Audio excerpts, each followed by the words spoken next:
30 នាទីមុននេះ Wild និងអ្នកផ្សេងទៀតកំពុងអង្គុយរង់ចាំវេនរបស់ពួកគេ Sancho បានចាប់ផ្ដើមបាក់ម្រាមដៃរបស់គាត់ហើយភ្នែករបស់គាត់ក៏ចាប់ផ្ដើមភ្លឺដោយក្តីរំភើប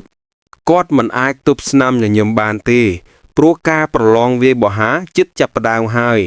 ក្បាលគាត់មានក្មេងប្រុសរបស់យើងអង្គុយដៃជាប់គ្នាហើយចាប់ផ្ដើមសង្កេតមើល Sancho យ៉ាងស្ងៀមស្ងាត់ពីក្រោយគាត់គឺ Piggy ដែលហាក់ដូចជាមានការភ័ន្តច្រឡំបន្តិចក្បែរពួកគេគឺ Sinclair ដែលបានលាតដៃរបស់នាងហើយដឹងថា Sancho មើលទៅមានទំនុកចិត្តលើការប្រឡងនេះ Sancho បានចាប់ផ្ដើមចង់អុលម្រាមដីទៅនាងហើយឆ្លើយតបដោយស្នាមញញឹមរីករាយថាការប្រយុទ្ធទល់មុខគ្នាគឺជាគុណធម៌របស់នាគចម្បាំង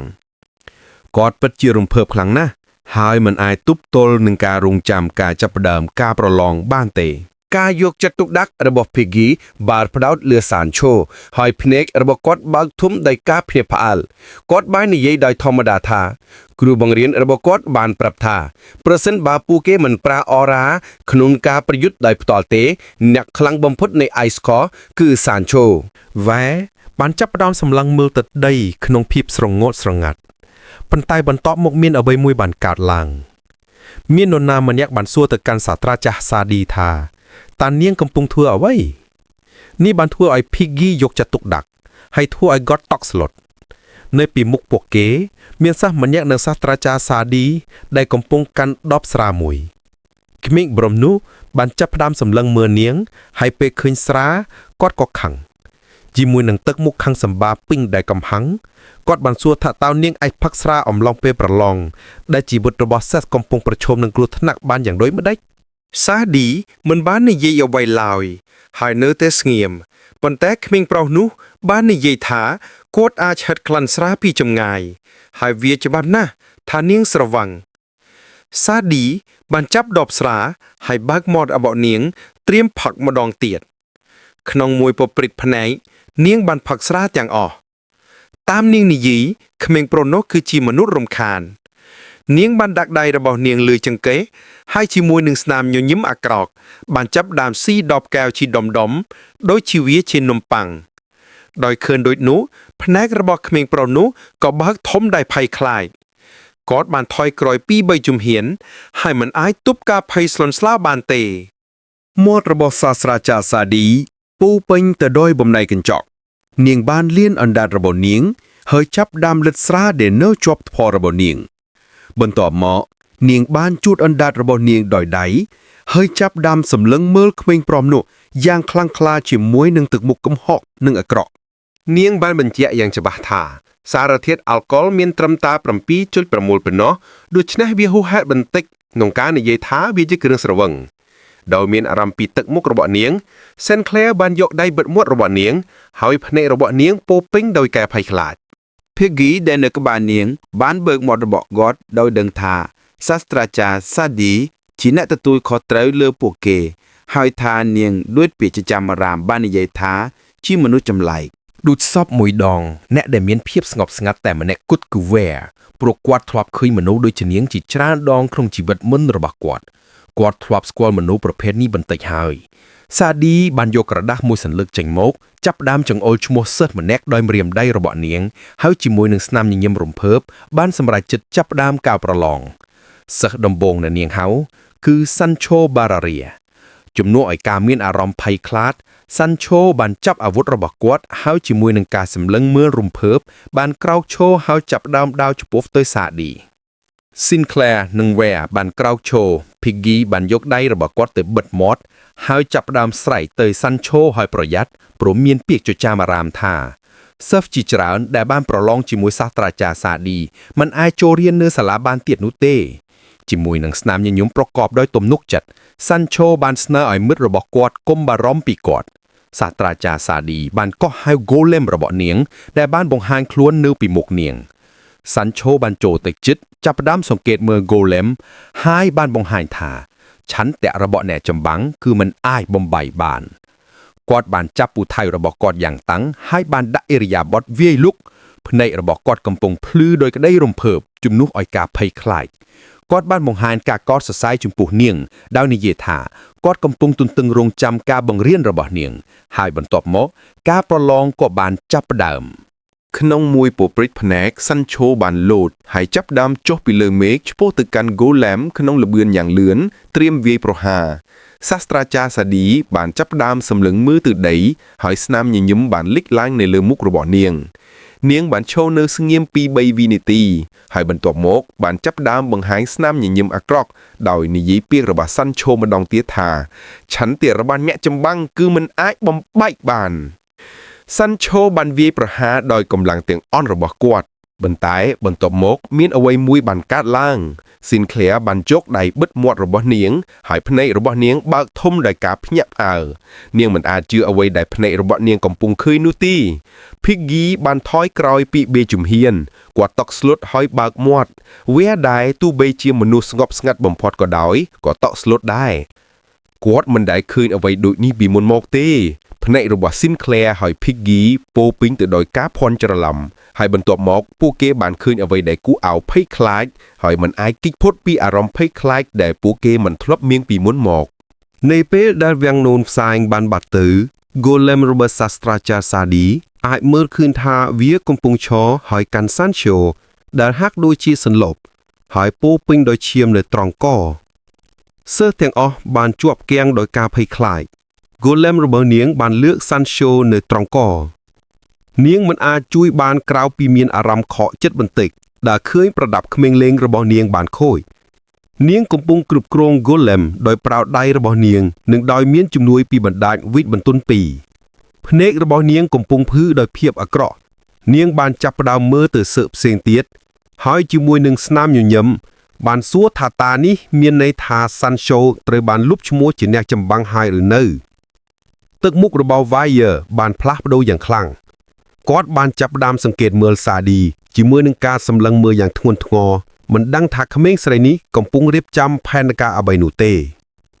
Golem បានលែងខ្លួនរបស់ Sancho បណ្ដាលឲ្យគាត់ដួលនៅលើខ្នងរបស់គាត់ទូលនឹងដីមិត្តភ័ក្តិរបស់គាត់ដែលមានការព្រួយបារម្ភបន្តិចបានរត់ទៅមើលថាតើគាត់មិនអីឬអត់ Wire និង Piggy បានលើកខ្លួនរបស់ Sancho ដោយដាក់ស្មារបស់ពួកគេនៅលើស្មារបស់ពួកគេ Piggy បានសួរ Sancho ឲ្យភ្ញាក់ឡើងជាមួយនឹងទឹកមកខាង Sinclair បានឈរនៅខាងមុខលាតដៃទៅមកខាងហើយបានសួរគ្រូថាតើនាងកំពុងធ្វើអ្វីការសម្លឹងមើលរបស់នាងបានផ្ដោតទៅលើសាឌីនាងបានក្តាប់កណ្ដាប់ដៃយ៉ាងតឹងសួរថាតើនាងហ៊ានវាយសិស្សរហូតដល់សន្លប់អំឡុងពេលប្រឡងដោយរបៀបណាសាឌីមិនបានបាត់បង់ភាពស្ងប់ស្ងាត់របស់នាងឡើយហើយបានឆ្លើយតបដោយស្ងប់ស្ងាត់ថាគោលបំណងនៃការប្រឡងនេះគឺដើម្បីផ្ដល់ឲ្យសិស្សនៃបទពិសោធន៍ក្នុងពិភពលោកពិតប្រាកដនាងបានចាប់ផ្ដើមលើកម្រាមដៃមួយហើយជាមួយនឹងស្នាមញញឹមប្រកបដោយទំនុកចិត្តបានបញ្ជាក់ចាក់លាក់ថាទាំងនេះគឺជាពាក្យរបស់ប្រធានបណ្ឌិតអធិការដំបូងសួរថាតើនាងនឹងតវ៉ាក្នុងការប្រយុទ្ធពិតប្រាកដដែរឬនៅ សេឌីបានចាប់ផ្ដើមចង្អុលទៅ Sinclair ដោយម្រាមដៃរបស់នាងដោយបង្ហាញថានាងគឺជាអ្នកបន្ទាប់ដែលត្រូវប្រឡងនាងចង់ឃើញជំនាញរបស់មេដឹកនាំនៃ Ice Claw ភ្នែករបស់ Sinclair ដែលបានកណ្ដាប់ដៃគឺពោពេញដោយការភ័ន្តច្រឡំនិងការភ័យខ្លាចដោយមិនដឹងថាសេឌីកំពុងរៀបចំផែនការអ្វីនោះទេ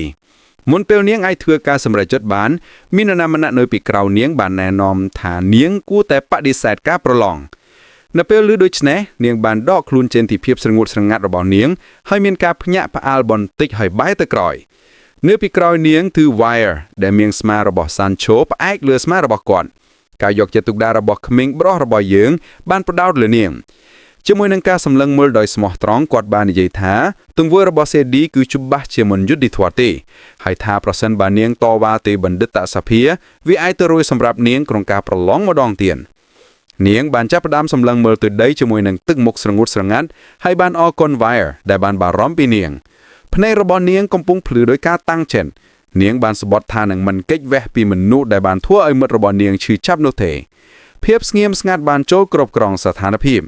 សេឌីបានចំអកនាងដោយសួរថាហេតុអ្វីបានជានាងធ្វើមុខស្អាតបែបនេះដែលបណ្ដាលឲ្យភ្នែករបស់ Sinclair បើកធំដោយកំហឹងនាងបានក្តាប់ធ្មេញរបស់នាងហើយមិនអាចទប់ទល់នឹងអារម្មណ៍ខាងកាន់តែឈឺក្រាំងបានការសម្លឹងមើលរបស់សេឌីបានផ្ដោតលើនាង ជាមួយនឹងស្នាមញញឹមប្រកបដោយទំនុកចិត្តនាងបានសម្រេចចិត្តកែមុខស្អាតរបស់ Sinclair ការប្រឡងបានចាប់ផ្ដើម Sinclair បានដាក់អេរិយាបថវាយលុកហើយជាមួយនឹងទឹកមុខស្រេកឃ្លានការសងសឹកបានប្រោសធម្មពលរបស់នាងដោយធ្វើឲ្យបណ្ដាញជាច្រើនលេចឡើងនៅជុំវិញខ្លួនរបស់នាងបានលាតដៃរបស់នាងទៅកាន់មេឃហើយខ្លួនរបស់នាងក៏ចាប់ផ្ដើមបញ្ចេញធម្មពលដ៏ខ្លាំងក្លាមួយដោយឃើញដូច្នេះសាឌីមិនអាចជួយបានក្រៅពីមានអារម្មណ៍ភ្ញាក់ផ្អើលបន្តិចនាងមិនអាចនិយាយអ្វីបាននៅពេលឃើញថានាងមានសមត្ថភាពប្រើអក្ខវិរុទ្ធថ្នាក់ទី3នៅអាយុដ៏ក្មេងបែបនេះសម្រាប់នាងនេះគឺជារឿងដែលរំពឹងទុកពីអ្នកហួសហេតុបន្ទាប់នៃ Ice Core ភ្នែករបស់នាងចាប់ផ្ដើមភ្លឺដោយភាពអាក្រក់ហើយស្នាមញញឹមបានលេចឡើងនៅលើមុខរបស់នាងបានគ្រប់គ្រង Golem របស់នាងហើយក្នុងមួយពព្រិចភ្នែកវាបានបង្ហាញខ្លួននៅក្រោម Sinclair ត្រៀមវាយប្រហារដោយការវាយប្រហារដ៏ខ្លាំងក្លាមួយ Sinclair ដែលកំពុងត្រៀមការវាយប្រហារបានចាប់ផ្ដើមសម្គាល់ឃើញថា Golem កំពុងចូលទៅជិតបន្តិចម្ដងហើយមិនអាចជួយបានក្រៅពីចូលទៅក្នុងភាពតក់ស្លុតបន្តិចសាឌីបានសួរថាតើនាងធ្លាប់ជួបប្រទះនៃការប៉ះទង្គិចរបស់ម៉ាណាវ៉ាឬទេព្រោះវេទមន្តរបស់នាងត្រូវបានលុបចោលដោយបង្ខំមុនពេលនាងមានពេលទប់ស្កាត់ការវាយប្រហារ Golem បានវាយប្រហារយ៉ាងខ្លាំងក្លាបុកពោះរបស់នាងយ៉ាងខ្លាំងការវាយប្រហារនេះខ្លាំងក្លាណាស់ដែលបណ្ដាញវេទមន្តដែលនាងបានកោះហៅបានបែកខ្ទេចខ្ទីជាបំណែកមានលំហម៉ាណាត្រឡប់មកវិញនៅក្នុងខ្លួនរបស់នាងហើយម៉ាណាបានចាប់ផ្ដើមចេញពីមាត់និងភ្នែកបណ្ដាលឲ្យនាងហូរឈាមតាមច្រមុះដែលធ្វើឲ្យនាងឈឺចាប់យ៉ាងខ្លាំងនាងបានដួលទៅលើដីហើយដាក់ដៃរបស់នាងលើទ្រូងខ្លួនរបស់នាងទាំងមូលកំពុងញ័រហើយនាងកំពុងហូរទឹករំអីដោយសារតែការឈឺចាប់Golem បានចូលទៅជិតនាងហើយចាប់ផ្ដើមសង្កេតមើលនាងយ៉ាងជិតស្និទ្ធសាឌីបានសួរថាតើវាមានអារម្មណ៍យ៉ាងណាដោយដឹងថាវាឈឺចាប់ជាងអ្វីដែល Sinclair បានគិតការយកចិត្តទុកដាក់របស់នាងបានផ្ដោតលើ Sinclair ហើយស្នាមញញឹមអាក្រក់បានរីករាលដាលពេញមុខរបស់នាងប្រសិនបើនាងអកុសលនាងប្រហែលជាមិនអាចប្រើវេទមន្តបានទៀតទេ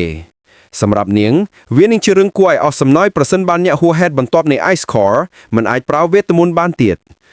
Golem បានតបនាងយ៉ាងខ្លាំងក្លាបណ្ដាលឲ្យខ្លួនរបស់នាងវិលទៅក្រោយនាងត្រូវតែអធិដ្ឋានកុំឲ្យរឿងនោះកើតឡើងព្រោះយ៉ាងណាមិញនាងបានខិតខំយ៉ាងខ្លាំងដើម្បីក្លាយជាអ្នកហួសហេតុបន្ទាប់ពីព្រោះនាងគឺជាមនុស្សធម្មតាដោយឃើញដូច្នេះ Piggy មិនអាចជួយបានក្រៅពីមានអារម្មណ៍ព្រួយបារម្ភបន្តិចអំពីនាងគាត់បានចាប់ផ្ដើមរត់ឆ្ពោះទៅរកនាងដើម្បីមើលថាតើនាងមិនអីឬអត់ក្មេងប្រុសរបស់យើងបានចាប់ផ្ដើមសម្លឹងមើលនាងដោយទឹកមុខធ្ងន់ធ្ងរនិងស្ងៀមស្ងាត់វាដុលពេលសម្រាប់សិស្សបន្ទាប់ដែលត្រូវប្រឡងហើយវាមិនមែនជានរណាក្រៅពី Piggy ទេដែលបានដកដាវរបស់គាត់ហើយទោះបីជាបង្ហាញទឹកមុខប្រកបដោយទំនុកចិត្តក៏ដោយក៏ខ្លួនរបស់គាត់កំពុងញ័រដោយកាយភ័យខ្លាច Piggy បានចាប់ដាវរបស់គាត់យ៉ាងតឹងឯងសាឌីបានដាក់ដៃរបស់នាងលើចង្កេះលាតដៃមកខាងទៀតនឹងសួងខាសម្រាប់នេះជានរណាដែលសូម្បីតែមិនដឹងពីរបៀបកាន់ដាវ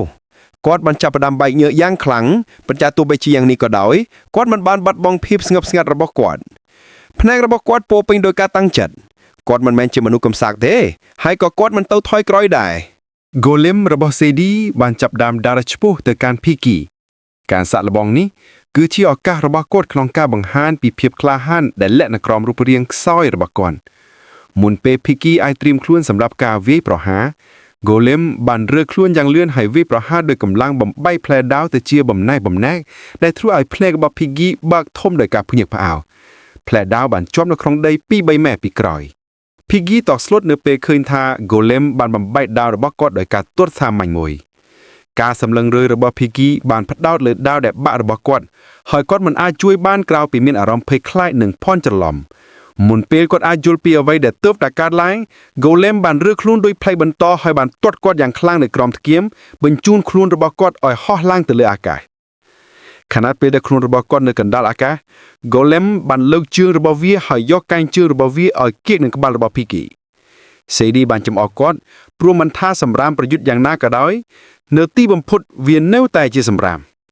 ពាក្យទាំងនេះបានធ្វើឲ្យវាខឹងហើយសរសៃឈាមបានលេចឡើងនៅលើមុខរបស់គាត់ខ្លួនរបស់ Piggy បានដួលទៅលើដី Sadie បានចូលទៅជិតហើយដាក់កែងជើងរបស់នាងលើក្បាលរបស់គាត់ដែលពោពេញដោយឈាមដោយឃើញថាម្នាក់ទៀតបានសន្លប់សិស្សសក់ទង់ដែងមិនអាចជួយបានក្រៅពីតក់ស្លុតឡាយខណៈពេលដែលនៅម្ខាងទៀតសិស្សសក់ខ្មៅបានយកដៃបិទក្បាលរបស់គាត់មិនអាចជឿថានេះគឺជាការសាក់លបងទេ សិស្សទាំងអស់ដែលនឹងទៅប្រឡងជាមួយសាស្ត្រាចារ្យសេឌីបានរត់ទៅកាន់ទ្វារពួកគេបានចាប់ផ្ដើមគោះទ្វារប៉ុន្តែទ្វារមិនបានបើកពួកគេចង់នាំសាស្ត្រាចារ្យម្នាក់ទៀតមកទីនេះ ខ្លួនរបស់ Peggy កំពុងដេកនៅលើដី ហើយក្បាលរបស់គាត់ពោពេញដោយឈាម Ware បានចូលទៅជិតហើយចាប់ផ្ដើមសង្កេតមើលយ៉ាងស្ងៀមស្ងាត់ Sancho មានភ្នែកខ្មៅហើយ Sinclair ត្រូវបានរបួសយ៉ាងធ្ងន់ធ្ងរ ធម្មជាតិពិតរបស់ Ware បានចាប់ផ្ដើមបង្ហាញគាត់មិនអាចជួយបានក្រៅពីមានអារម្មណ៍ឃើញសម្បា Sadie បានលាតដៃរបស់នាងឆ្ពោះទៅរកពួកគេ បែរមុខទៅម្ខាងហើយជាមួយនឹងស្នាមញញឹមបានចំអកពួកគេព្រោះសិស្សឆ្នាំនេះសុទ្ធតែជាមនុស្សកំសាកបន្ទាប់មកនាងបានហៅសិស្សបន្ទាប់ប៉ុន្តែបន្ទាប់មកមានអ្វីមួយបានតាក់ទាញចំណាប់អារម្មណ៍របស់នាងដោយបំពេញចិត្តរបស់នាងដោយភាពចង់ដឹងចង់ឃើញ Ware ដែលមានព្រួយនៅលើខ្នល់របស់គាត់បានដកធ្នូរបស់គាត់ហើយបានឈរនៅពីមុខនាងបង្ហាញថាគាត់ត្រៀមខ្លួនរួចហើយគាត់បានចាប់ផ្ដើមសម្លឹងមើលទៅដីបង្ហាញថាគាត់គឺជាអ្នកបន្ទាប់ដែលត្រូវប្រឡងដោយឃើញដូច្នេះភ្នែករបស់ Sadie បានបើកធំដោយការភ្ញាក់ផ្អើលនាងរីករាយដែលបានឃើញសិទ្ធដែលមានចំណងខ្លាំងតាមនាងនិយាយ Ware ជាមនុស្សមិនចេះអត់ធ្មត់នាងមានអារម្មណ៍រំខានបន្តិចព្រោះនាងហៀបនឹងស៊ីអាហារពេលល្ងាចឥឡូវនេះ Ware បានឈរនៅស្ងៀមហើយកៅយកចិត្តទុកដាក់របស់សិស្សដែលកំពុងព្យាយាមរត់គេពីបន្ទប់បានផ្ដោតលើគាត់គឺជាវីរបុរសដ៏ល្បីល្បាញនៃបណ្ឌិតសភាហើយពាក្យចចាមរដ្ឋបាលនិយាយថាគាត់គឺជាជំនាញដាវកម្រិតខ្ពស់ជាមួយនឹងទឹកមុខស្រីឃ្លានការសងសឹក Ware បានចាប់យកព្រួញមួយដែលគាត់កាន់នៅលើខ្នងរបស់គាត់